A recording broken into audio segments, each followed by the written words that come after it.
Welcome back, you seasoned time wasters, to another exciting day of Let's Playing Aidyn Chronicles. Today, we will be exploring the rest of Terminor and possibly heading to Shamsuk's Tower with Nizan in tow. Also, we gotta find Mago in this place because, you know, that mystery has been going on for far too long. Let's begin by systematically pouring through all of these naturally empty buildings that probably contain nothing of value. Also, is that a picture of some bottles, or are we supposed to believe that's actually a shelf filled with bottles? Because either way, it's hilarious. Alright, so par for the course of most buildings in Aidyn Chronicles, they contain nothing and no one of interest or value. They spent so much time. You know, I feel like there was probably a team tasked with building these locations, and then they were like, yeah, just build the city, build the rooms, build all the houses, we'll put stuff in them as we go. No, Frank, don't give me lip, Frank, okay? Just make it, we'll put stuff in it later. And then they never did. Kind of the same problem, I know I've mentioned this before, but same problem with Quest 64. Oh, it looks like there's actually a room over here. I don't know what I hate more. Games that have a million doors that you can't go in, or games that have a million doors that you can go in and then there's nothing in them. At least Quest 64 had the decency to put quite a few NPCs in locations such as this. But we're up to, what, 3 rooms? 3... I get that they're trying to make this feel like a big city, but it just makes it feel like a ghost town. Would it have been that hard to put one of the random NPCs in here, even if they did nothing? I mean, I don't know, maybe it would have been too difficult. Maybe they did expect to put things in here and just never did. Who knows? Also, I love these doors. Check out that door. Pretty sure that's a window. Actually, it is a window. You see that? So this door is actually just like another texture added on top of a window, which kind of makes me think that they were really rushed, and they had this texture or this code for like a block of buildings, or like a big long building with one door. And they were like, screw it, just put doors on the windows, and then that'll make it look like a bunch of houses all stacked together next to each other. Oh, we have an overturned chair in here. I know that's extremely mundane, but it's the... Whoa! Aight. What do we have here? What is this? Is this a cow? What even is that? Carrion. That's what we're gonna call it. We're gonna call it carrion. Are we supposed to assume that's a person? A rotting corpse of some kind, possibly killed by the chair. See, that's interesting. Why is this here? It's also super gross. Yeah, there was a struggle in here. Look at this. This is a crime scene. There's a story to tell, and there's nothing. That's it. That's all we're gonna get. That's okay. I like it. I like it. It makes me wonder, but surely there must have been more planned for that.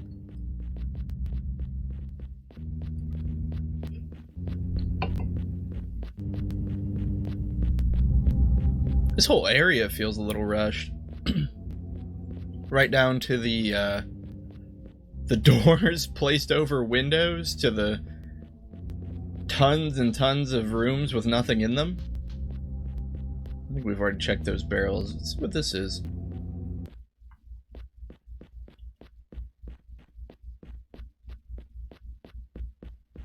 No, don't tell me this place is empty.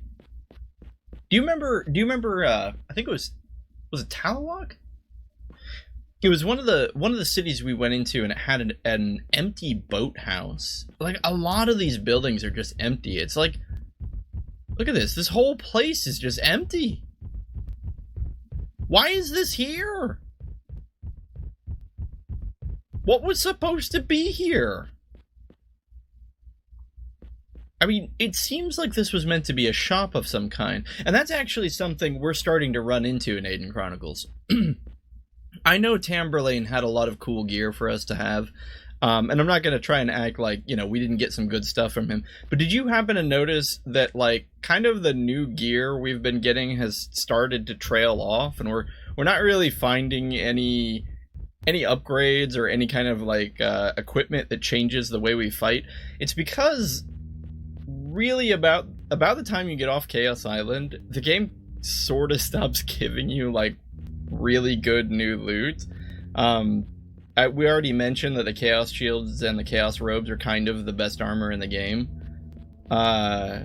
Bar this one circumstantial armor that, depending on how you play it, you'll get rid of it.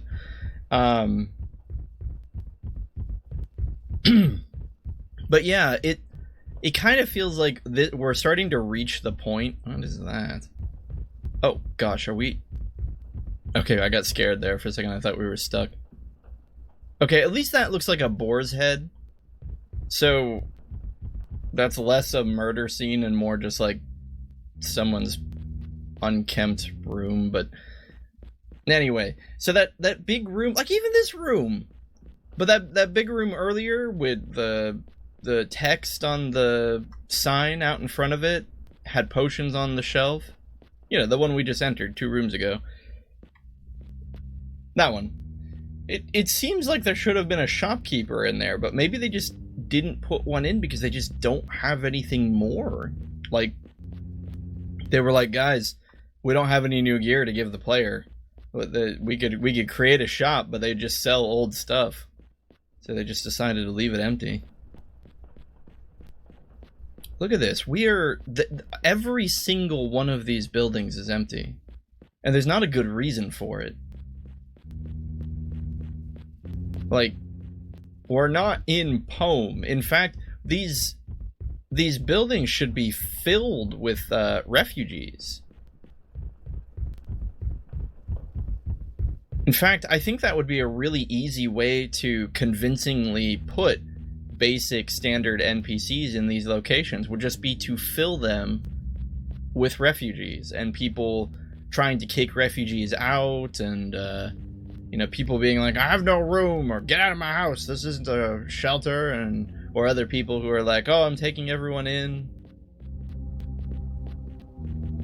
As it stands, it's just a bunch of empty buildings. In fact, the refugees seem to have left. Did you notice when we walked over there by the well that they weren't there anymore?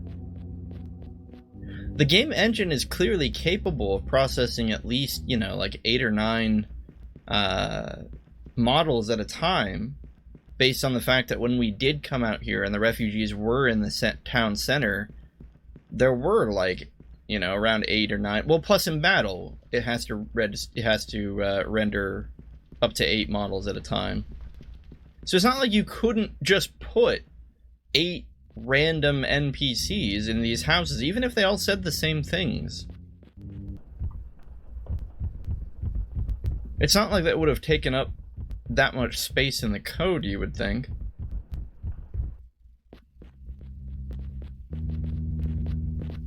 I know this game probably was pressured for space. Code space, but yeah, man, that's it. Like, we've gone into all the buildings. There wasn't a single person. Not even in this crazy looking one. Man, that makes it feel like such a ghost town. Like, it's okay, so I get the feeling we're supposed to feel like this is a big bustling part of city, but like, out of everything out here, that building, the one at the very end, is the only one with a person in it. That's just spooky. In a way, I love it. It makes me wonder what they actually wanted to do. What were we doing with that? Excuse me, sir. Yes. What is it that you're guarding exactly? Worse, since those monsters began to walk the land, everyone's frightened. I appreciate your thoughts. Excuse me, sir. Yes, squire. What is exactly you're guarding? A nasty job. Stay clear of it, friend. Open up a tavern instead. I appreciate your thoughts. Alright, well, we've at least entered these, and I've lost control of the camera again. There we go. Ooh, the music kind of picked up. Now it's got like a little bit of a funky beat. Anyway, we're in the second part of town. So the town is tiered. We probably left what you could consider the like the poor district. Certainly the district that all the refugees were coming in through. Let's do the same thing as before. Let's talk to everyone on the street, and then we'll go into the buildings. Yes. Hello there, squire. Shall I tell you a tale to you, squire? No, not today. I have no tales to tell. Oh, he's saying share a tale, squire. What? We aren't here for your entertainment. Alright, my teacher's always taught me to respect a story. Yeah, sure, we'll go with that one. What tales do you have? Oh, the yarns I can spin. Wait, I'm really confused. Is he telling us to tell a story, or is he telling a story? I think he's telling the story. There is the daunting pirate's leg, the tale of the sunken moon, the chilling, shriveled heart, and the sad, sorrowful Jundar's wife. How shall I regale you? You know, I really can't listen to stories today. The pirate leg! Arr! The sunken moon, the shriveled heart sounds interesting, or the Jundar's wife. Well, they all sound interesting. Let's start with, well, let's start with the Jundar's wife. That sounds the most interesting. Many years ago, there was a great and powerful Jundar lord, but though he was the envy of all, and gathered more riches and power to him than mortal man can dream of, still he was not content. So this Jundar built a great ship to sail from the lands he had plundered to find the thing that would silence the echoes in his heart. He brought with him his most trusted advisors, as well as his rather slow-witted Mirari servant. Before they set sail, the Jundar asked his advisors if he should embark on this quest. Surely, great treasures lie beyond the sea, they said, and so they embarked. At night he would amuse himself by asking the Mirari if he would find what he sought. You seek everything, said the Mirari, and so you shall sail forever. I seek only the sound of harmony. And so although we Mirari are slaves, we still sing and feel content. The Jundar laughed at the foolish Mirari. That is why you are slaves, he said. You have no ambition. They sailed on. One day a beautiful crow landed on the rail of the ship. She had wings as black and shiny as obsidian, and eyes like bright jewels. When the Jundar lord approached her, she turned into the most beautiful Jundar maiden he had ever seen. The maiden told him that she could turn flesh into gold, and that if he would marry her, she would every day increase his riches. The Jundar lord eagerly agreed, and took her back as his bride. Every day the Jundar's wife made slaves and servants into gold. Soon the palace was filled with golden statues. But there was a cost. At night she turned into a crow form and plucked out a little of his heart. The Mirari's servant warned his lord that while his treasure room was full, he himself would soon be empty. In anger, the Jundar lord ordered his wife to turn all Mirari into gold. But the Mirari did not turn into gold. The Mirari servant said, That is not our nature. We are not made of gold. Why are you not satisfied with the gold you already have? And he walked off, whistling a Mirari tune. In a rage, the Jundar lord demanded his wife find a way to turn the Mirari to gold. I will have all the gold in the world, he said. The Jundar's wife smiled and said, That will cost you more. The lord agreed, and that night his wife plucked out all but the thinnest shell of his heart. He could not take the strain. His heart burst. The wife snatched him up in her beak and flew away with him over the sea. To this day, the Mirari are still not made of gold. Brilliant, Alaron. Right you are, squire. How about another tale? Well, that one was interesting, but it didn't strike me as anything particularly useful. Just a kind of nice story. Let's go with the Shriveled Heart. Let's see, I think I remember. Long ago, yet not so long ago, there was a great man who split himself in two. Oh crap, this sounds familiar. Many thought that he could do more as two than as one, and envied him.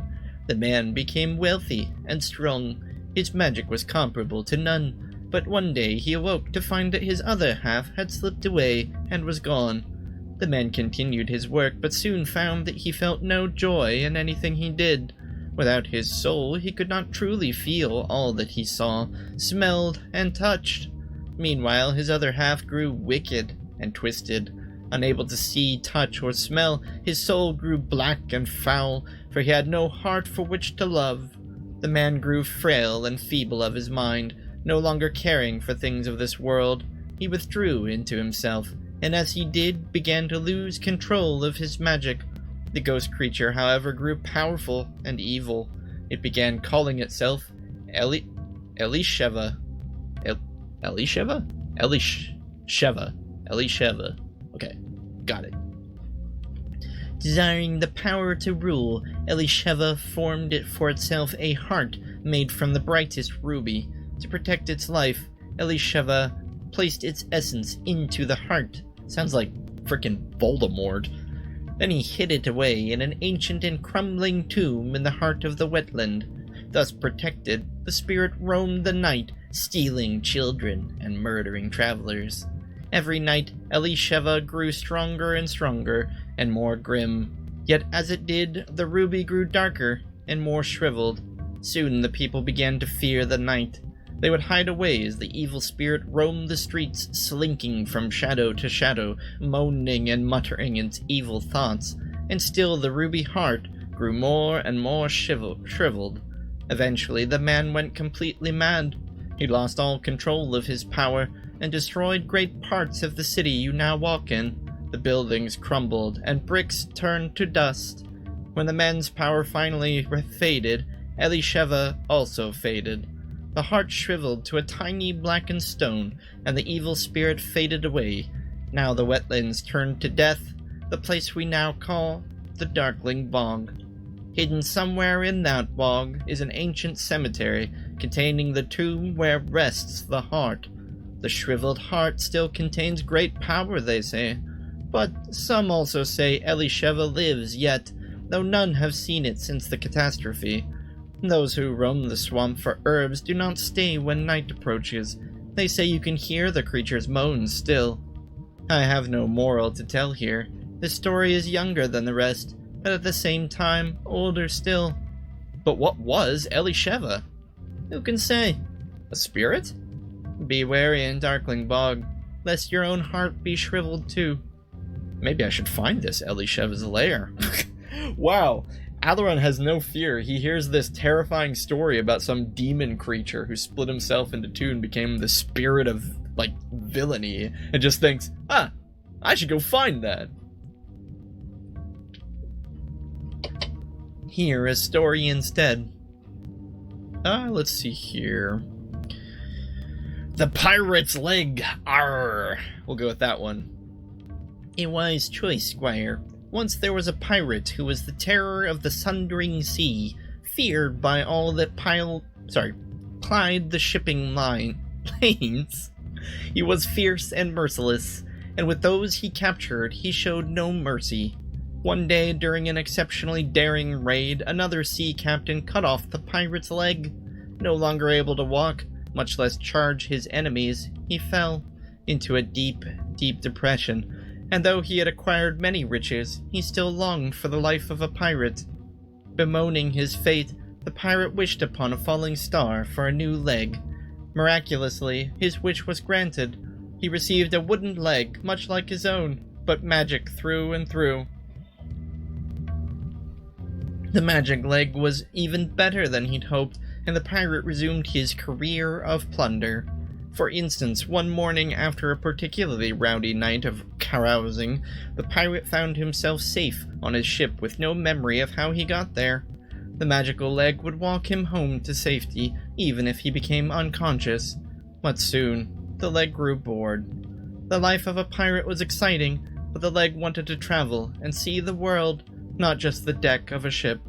So, one night, the leg slipped off to explore, taking the pirate with him. The pirate would wake to find himself in distant lands. He would spend all day walking back to his ship, only to be taken away in the night again. The pirate thought of throwing the leg away, but then he could not walk. The pirate wanted to keep his wish. Soon, however, the pirate grew desperate. He was spending all his time walking back from wherever the leg dragged him. The time had come for drastic measures. He decided to cut the leg off. When he finally went to do the deed, however, the leg rebelled. Before the pirate knew what was happening, the leg walked him right over to the edge of the ship and into the ocean. The pirate sank and drowned. But the wooden leg floated safely to the surface? How did you know? So it did. The leg floated. And so the pirate learned too late to be careful what he wished for, because unlike shoes, wooden legs have no souls!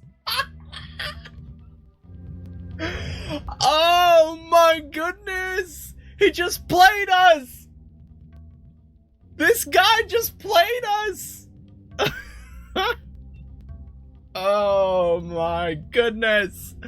Unlike shoes, wooden legs have no souls.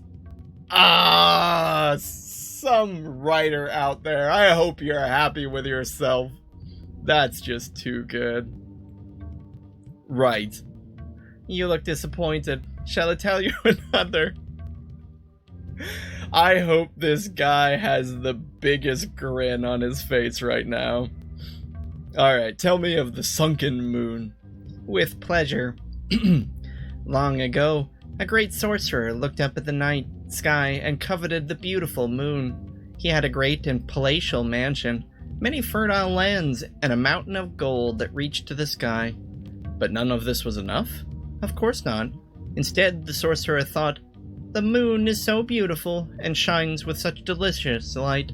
I will add to my treasures, and all will envy what I possess." Using all his sorcerous might, he snared the moon in a web and pulled it down to the ground. Once the moon was close to the ground, he realized he had no treasure room big enough to hold it. So he took a portion of his mountain of gold to build one. He constructed this great shrine at the head of the mighty river and placed the moon atop it.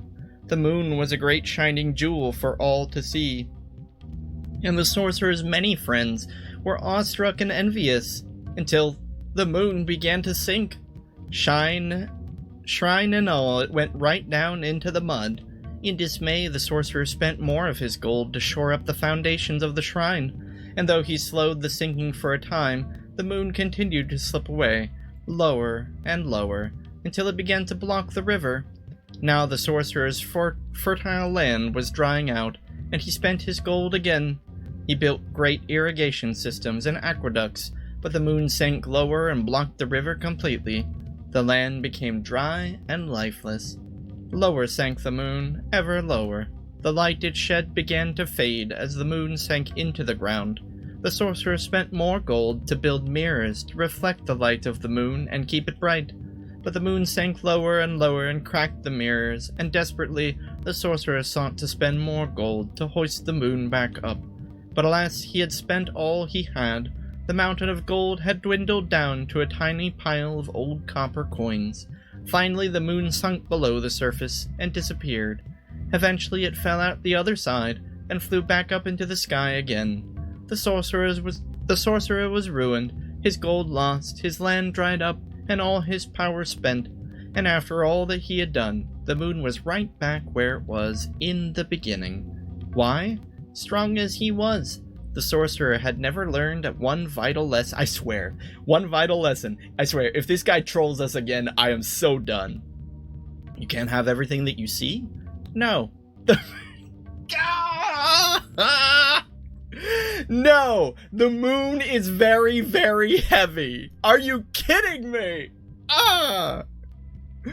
At first I thought this was a silly story, but it has a kind of wisdom. It's one of my favorites. How about another? Well, we've heard all the stories he's had to say. You know, I really can't listen to stories today. As you wish, Squire. Oh, we're getting a lot of other options here. What do you know about the Darkling Bog? Do you know of the Wild Man in the Bog? What do you know about the Jundar? I wanted to ask him about the Wild Man in the Bog because I really think it's Shamsuk. Like, it has to be, right? But, like, it's possible it could... I guess it could have been this Elisheva person. Elisheva. But Elisheva doesn't seem to be the same person. Elisheva doesn't even seem to be around anymore. The way he tells the story, it almost seems as if, like, it's common knowledge, so there must be some truth to it, even if it's, like, even if some of it is hyperbole. Like, there must have been a guy who split himself from his soul. I mean, we already know it's possible for Alaron to exist without his... essentially his spirit, which I guess is the same thing as a soul. So Elisheva, but Elisheva isn't Shamsuk. The two characters aren't, their background isn't the same. So I don't know. It's more of an origin story, it seems, for the Darkling Bog itself. So I would assume what happened is Elisheva did this whole soul splitting thing, destroyed parts of Terminor, as this guy said, went to the bog, corrupted the bog with his blackened heart, and that's why the Darkling Bog is such a terrible place. And then Shamsuk, after Mago murdered his wife, ran into the bog and just happened to set up base there. In fact, if we're to believe Nizan, Shamsuk hasn't even finished his tower, so it must be a relatively, like, recent event that building the tower is, anyway. So we'll go ahead and ask him about the man of the Darkling Bog. No, he just lives there. Nothing else. Huh. Hello there, Squire. Shared Hill, Squire. I have no tales to tell, we'll say him that. Then here are one of mine. Okay, I see. Alright, well, we've navigated back to this second part of the dialogue. What do you know about the Darkling Bog? It was once a thriving wetland, but now has sunk into gloom. I speak of it in the tale of the shriveled heart, but that's all. We can ask, what do you know about the Jundar? The Jundar are noble but dreadful people, whose knowledge sometimes outstrips their wisdom. There is little I can tell you, save for the tale of the Jundar's wife. All stories have merit, all stories have power. The wise man learns from every story he hears. This guy is so cool! Like, holy crap, we had a squazillion empty rooms, and then this guy who just friggin' tells us, like, all of the plot of the land. It's awesome. Our journal updated, a spirit named Elisheva used to haunt this area. He sounds like the shadow that follows me. In a way, he does. It looks like the journal doesn't even update itself in order. It seems like it injected that part of the journal into the middle of other information we'd already acquired. Huh. So Elisheva must exist. Yep, more buildings with doors strapped on top of windows. But that's so bizarre! Why was there this random dude who just wanted to tell us all these awesome stories? Guys, the moon is very heavy. If you have one takeaway from that, the moon is very heavy, okay? Just you know, you've been educated. Hello, sir. Got a minute or two? An adventure from the north. How exciting. Have you advice for a visitor of Terminor? It is good to see an outsider. Not many pass through Terminor since oh, well, we've already heard this one, sorry. Probably most of the NPCs are just going to say things we've already heard. Except the guy who gives us awesome stories. Oh my gosh. Wooden shoes don't have... Wooden legs aren't like wooden shoes. They don't have soles. What a lucky wind has blown you here, my friend. How are things in Terminor this good day, lady? You must leave Terminor quickly, friend. A plague is spreading. I'm grateful for the news, ma'am. Thank you. Hello, random person. You're going to die. Oh, well, thank you for that. Oh, it's the same guy. Alright, that's our storyteller. Uh-oh. We hit a cinematic. Bretta, do you see that woman standing over there? Look. Yeah, Brenda, the one that looks exactly like every other woman. By the door of the tavern.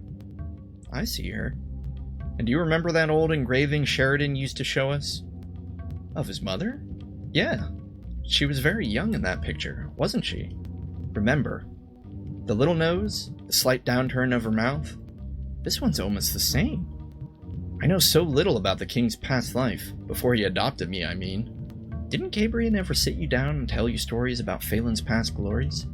I've heard all about the glorious lineage of Guernia, and of the Battle of the Lonely Mountain.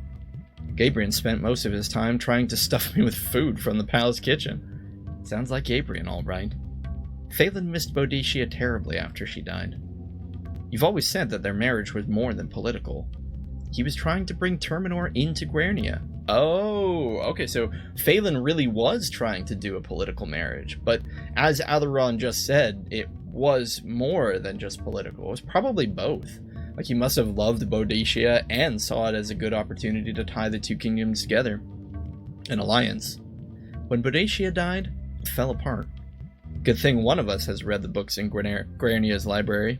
This woman, she really does look like Boadicea, doesn't she? It's probably just a coincidence. Let's find out. How are we going to find out? Only one way I know of.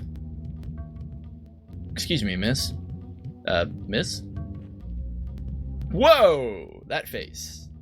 I feel like, I don't know, my number of female voices is very small.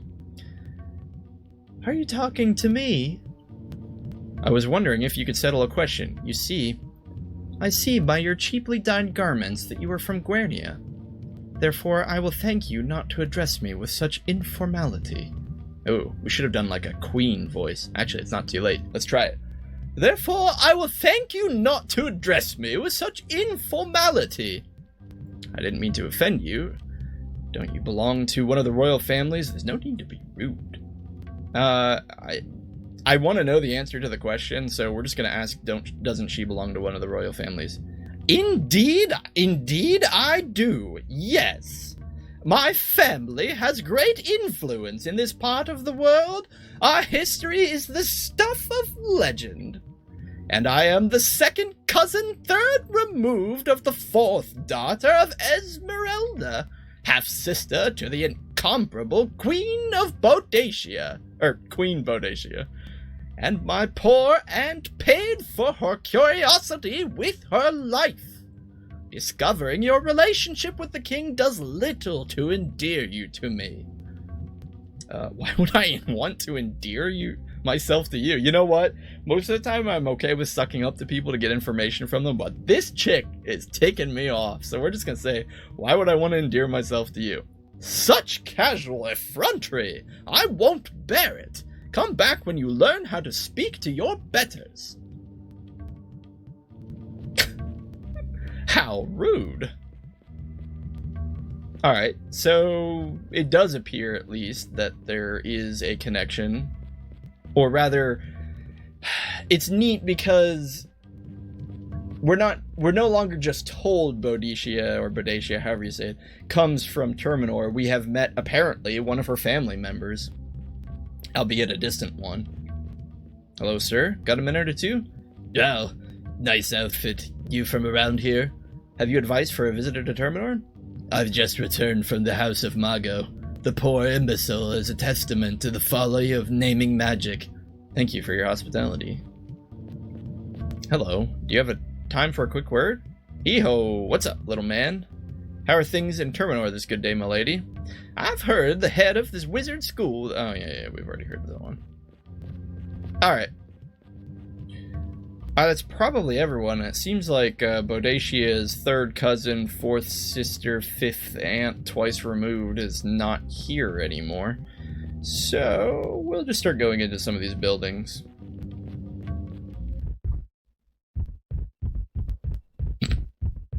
What a surprise. An empty building.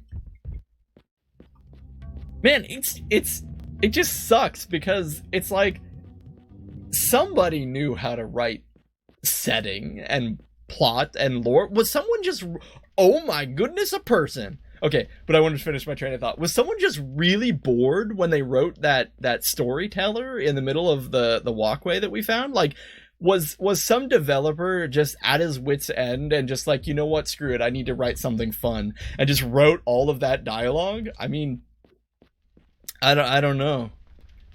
Good day, miss.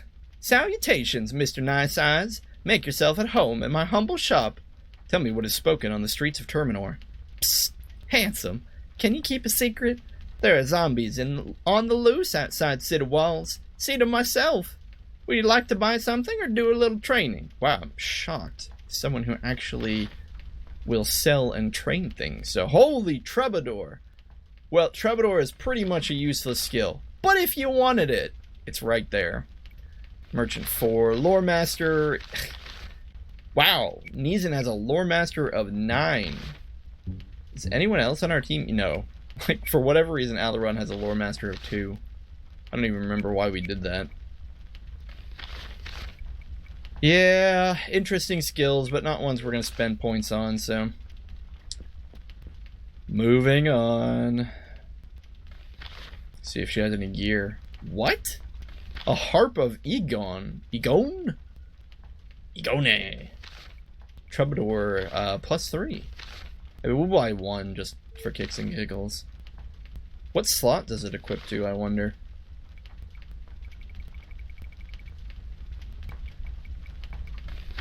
So this is clearly meant to be the... Oh crap, wait, what did we just do?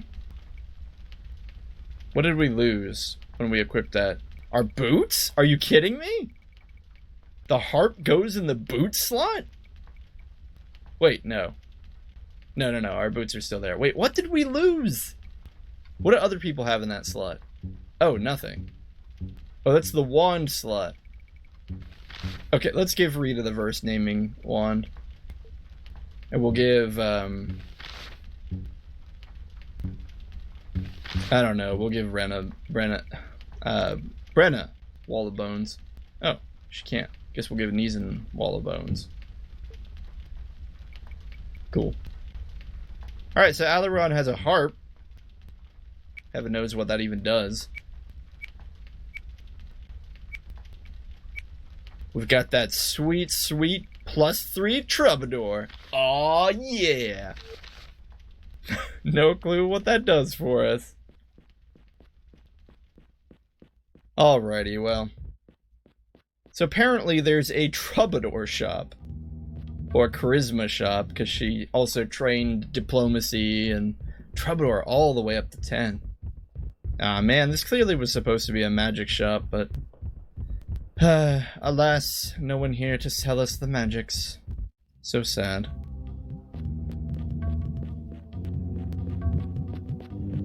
Ooh, double doors. Ooh, treasure chests that I can't open. What is this? Guys! Is that the red and blue lightsaber from Star Wars? Nah, I'm just being silly. Okay, apparently, I think these are supposed to be those... Well, actually, I think they're just supposed to be racks of weapons. They just look kind of funky. Yeah, again, though, it's just killing me. Maybe they did do this on purpose. Maybe they just were like, no, just put a bunch of windows and we'll put the door graphic on front and it'll look like the door is surrounded by windows. Maybe this is purposeful. I mean, from a distance, it looks completely fine, so... It really doesn't look half bad. Especially this one. With the little window... How the window arches over the top like that. Alright, so maybe the doors looking like that was intentional. Another very detailed room with nothing in it. You know, at this point I'd take even an Easter egg or something.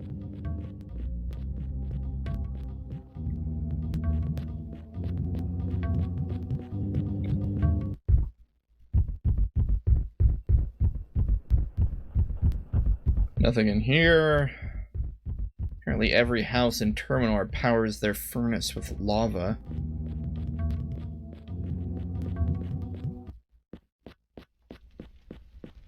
What of shelving in this place? Dang. Oh my goodness. You think Do you think those shells that were on the floor were just these and they flipped them sideways?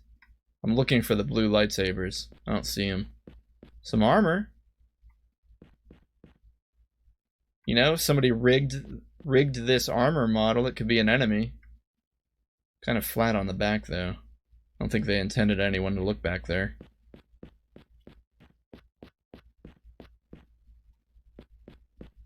Man, this...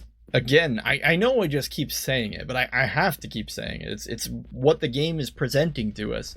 Yet again, all of these very detailed locations with just absolutely nothing in them. It's sad.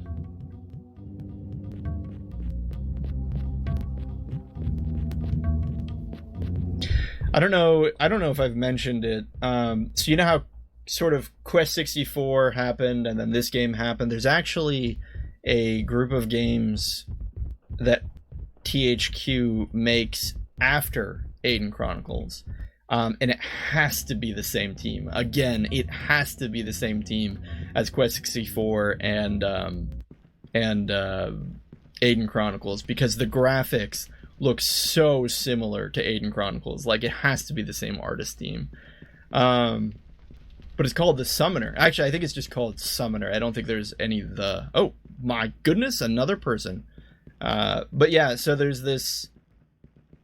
There's a set of games after this called Summoner, and Summoner 2 for the PlayStation 2. Sort of the same problem where the places are huge and overly detailed, but at least they actually put NPCs in those locations. Anyway, we'll talk to this guy. Just another shot, but that's fine. At least someone's in here this time.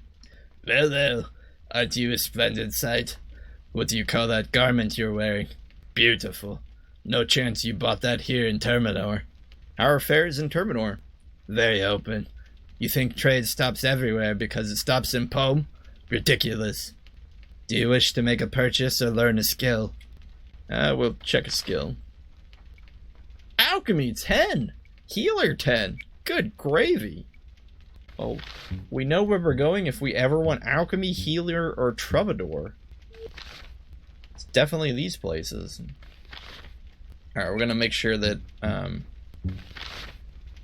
Oh, I thought for sure, because we're using our merchant skill, Brenna would be losing stamina, but she isn't, so... Oh well. I wonder if this guy sells anything interesting. I mean, stamina potions, if we wanted them. The problem is we already have so many. Like, we'll never use them all. 54. I'd buy them for 356 at this guy's place, though.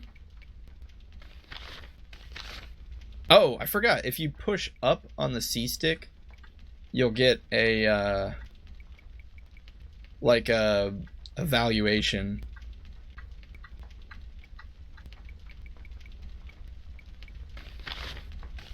Anyway. Yeah. He sells good potions, don't get me wrong, it's just we don't need them. Is that a target up there on that roof? What is up with that? You see that? The weird circle thing? I don't know what's going on up there. What? What is this place? This place looks crazy.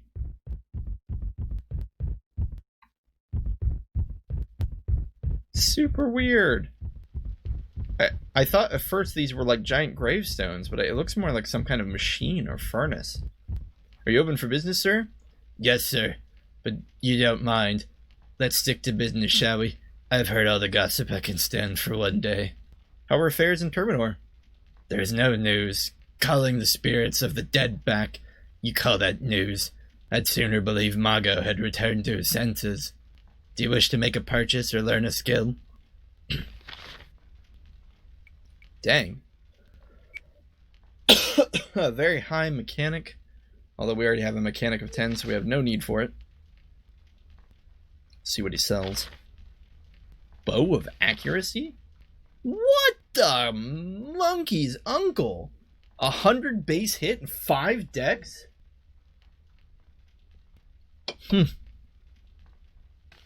I know I said we would use the Heartseeker bow if we ever used bows at all. Heartseeker bow deals more damage. Hard to argue with that. +5 dex, though. Dang. How much is it? 41,000?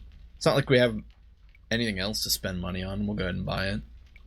Dragon Fang, we already have one. Great bow, Heartseeker bow, longbow. Tinker's gloves.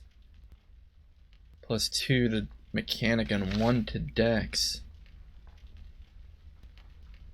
Huh.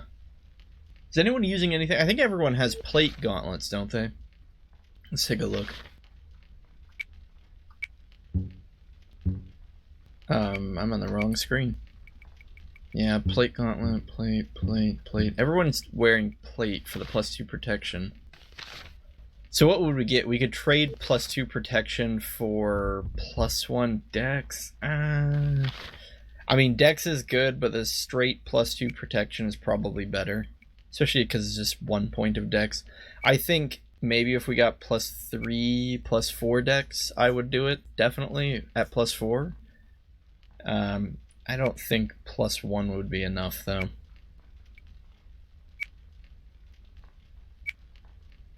Alright, so I guess there are a couple places to sell.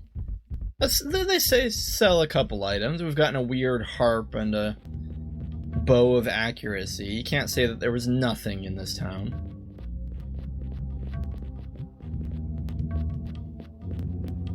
I guess we'll head up here to talk to Mago.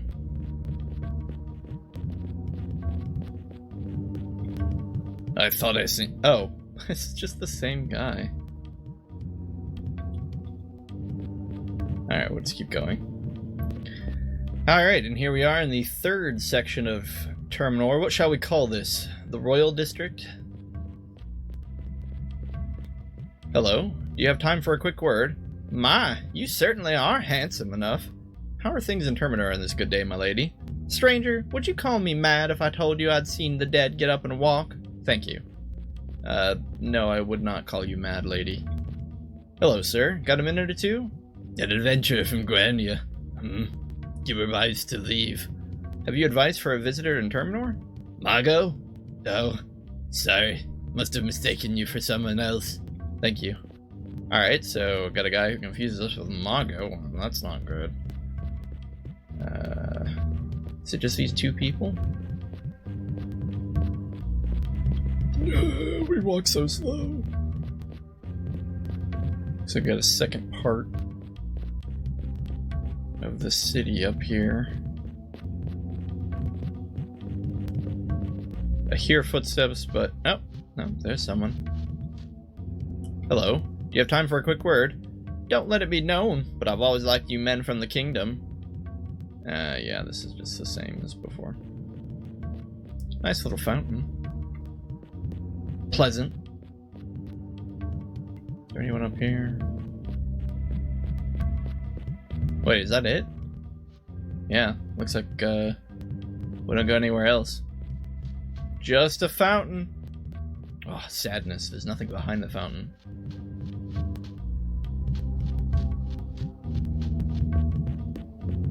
Oh well, sometimes a fountain is just a fountain.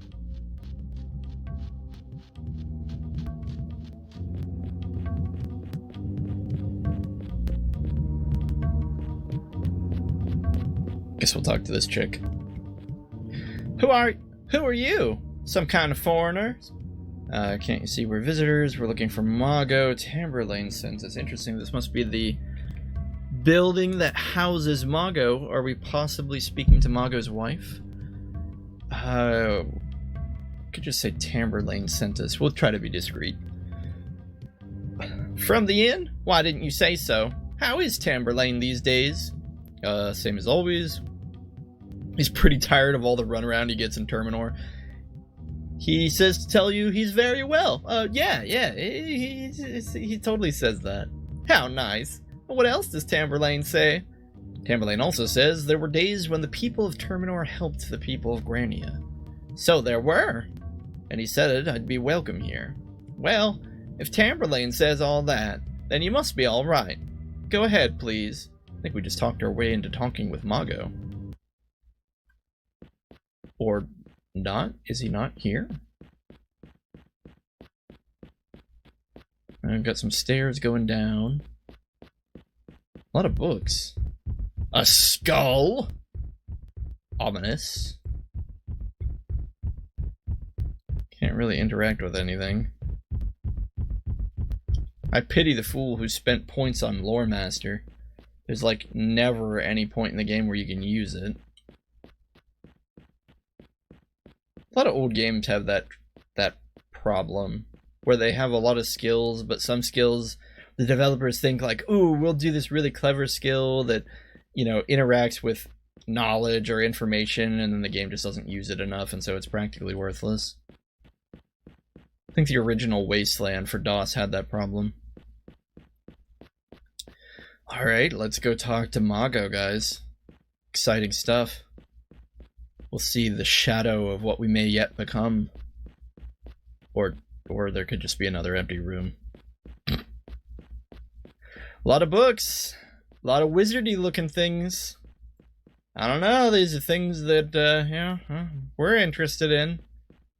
Oh my goodness, that picture's texture is just all terrible. Looks like ravioli or something. Alright, now let's go talk to Mago, guys, right? Oh, spooky. He's actually there. This is a good shot, okay? Like, Aidyn Chronicles doesn't do a lot, doesn't do everything right. This is a good shot. See how we can see him off in the distance? Just rocking. Rocking. It's just spooky. And the way the light is reflecting off of him down there, that is a good shot. Sorry. I have to give credit where there is credit. What do you want with us? A visit. I've heard... Heard what? It's complicated. My name is Alaron, and I don't want to know your name. You're a stranger, and strangers come for one thing only. Heard about my poor Mago, did you? Come to gawk at the madman of Terminor? I just want to see him. You can't. Is Mago here? Now look what you've done. Mago? There, Mago. Don't fret. Is he mad? Mad? Is that all they told you? Did they tell you he was once a powerful wizard? Did they explain how they all used to come for him for help? Rid us of this, Mago. Please, help us with that. And he was always there for them. If he was a good man, what happened then? He had no true name. I guess he made a mistake somewhere along the line, huh? Ooh, that's spicy. We're just gonna straight up tell her he had no true name. How do you know that? He learned magic without knowing the true word for himself. How could you possibly guess that, boy? Who are you? We'll just tell her. I have no true name. Sorry. I don't know how else to interpret that. Oh no, it will happen again. It's all going to happen again. You must hide yourself. Aidyn! Aidyn! You must lock yourself away. Oh gosh, he wasn't saying Ida, he was saying hide. Because he's speaking backwards. You must lock yourself away for what? For your own sake and for everyone else. I'm not hiding anywhere. If you love your friends, if you love your family, go hide. Go where you can do no harm. And then, of course, Mago is telling us to hide again. Go now. Go away. Sorry, it amuses me that Mago's model follows us there. Alright, let's try and talk to him again. Please, just leave us alone. But sorry. Alright, well, I guess that's it. Mago's just Mago. Ultimately, even though that was exciting, it was kind of unfulfilling. We didn't really get any new information, and even though it was really cool to get to meet Mago, nothing really happened or came from it. We just got info that we already knew, which was that some terrible tragedy was going to happen if we didn't have a true name. And they're basically telling us to hide ourselves to protect everyone we know and love.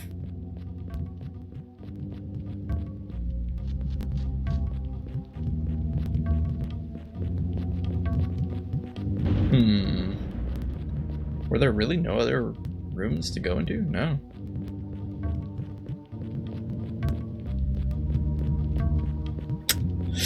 Well, let's go into the rest of these buildings, but I don't think it's going to be as exciting as going and talking to Mago. It was kind of the whole reason we were here. Good day, miss. Mercy, a squire from Guernia. Ah, well, your gold's as good as the next feller's, I suppose. Tell me, what is spoken on the streets of Terminor? I'm famed throughout Terminor for the stories I tell. Would you care to hear about the black heart of the bog? Or would you like to buy something, lad, or do a little training? I've already heard about the black heart of the bog. Oh, yeah? Look at that lore master skill. Yeah, let's just get that taught to us right away. How about never? I wonder if she sells any magic. Sense aura? Well, I think probably everyone already knows that. But we'll buy one just in case somebody doesn't know it. Like, maybe Neeson doesn't know it. Oh, but Neeson isn't a naming mage, so he can't do that.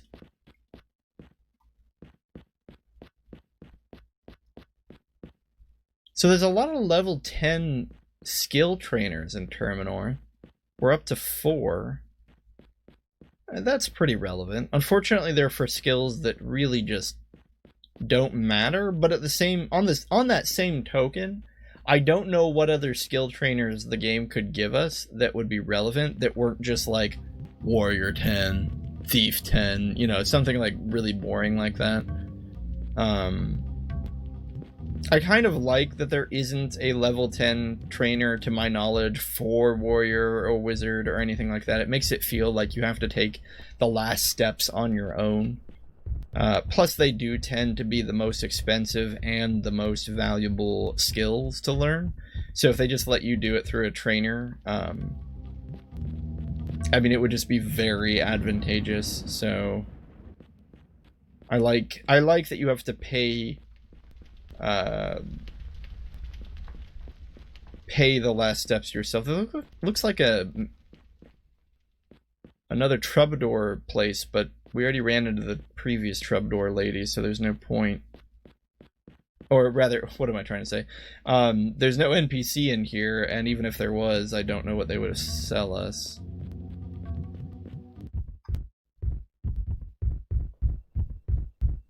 It doesn't look like anything in here. I think it's perhaps the Jundar may have a level 10 wizard trainer. I'm not really sure. They do have like a unique magic all to themselves. They're the only people who non-chaos creatures, the only people who can cast starlight magic. The Morari have their elemental magic, which apparently humans can learn, because Brenna and Neeson are both elemental mages. I have no idea what Keelan is. Alaron, of course, casts everything. Rita's our naming mage. What was Godric? Did Godric have an affinity? I can't even remember. Anyway, guys, that was it. That was Terminor. We learned a lot. Bumped into Tamberlane. Heard some cool stories from a guy on the street. And got to talk to Mago, even if it was just briefly. Got a lot of lore on the Darkling Bog, and definitely got a very directed quest where we're going to set out for the Darkling Bog. And hopefully kick some Necromancer butt, along with quite a bit of zombie butt, I'm sure. Anyway, in the next episode, we'll continue on from there, heading straight into the center there of that big chunk of land up on the northeast, where the Darkling Bog resides. So that should be fun. I'm looking forward to it. I hope you are too. I hope you had fun watching. Thank you for watching. Take care out there. Have a good one, and I'll see you in the next one.